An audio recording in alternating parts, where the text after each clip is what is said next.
మతిమరుపు రావటం, జ్ఞాపక శక్తి లేకపోవటం, ఇలాంటి సమస్యను రాకుండా కరివేపాకు బాగా ఉపయోగపడుతున్నది. మెదడు కణజాలం దెబ్బతినకుండా, వాటికి ఇన్ఫెక్షన్స్ రాకుండా పోరాడుకోవటానికి ఇందులో ఉండే యాంటీ ఆక్సిడెంట్స్ ఈ రకంగా బ్రెయిన్ సెల్స్ ముసల్తనంలో కూడా చురుగ్గా యాక్టివ్గా పనిచేయడానికి కారణమవుతున్నాయని వాళ్ళు నిరూపించారనమాట.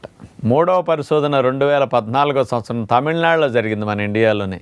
University education and research centre వారు ఈ పరిశోధన చేసి ఏం చెప్పారు అంటే, కరివేపాకులో యాంటీ ఆక్సిడెంట్స్ అనేవి అతి ఎక్కువగా ఉన్నాయి, పుష్కలంగా ఉన్నాయి.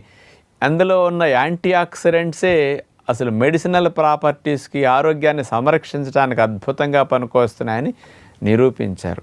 అవేమిటంటే యాంటీ ఆక్సిడెంట్స్ లినిలాల్, ఆల్ఫా టర్ఫినిన్, మిర్సిన్, ఆల్ఫా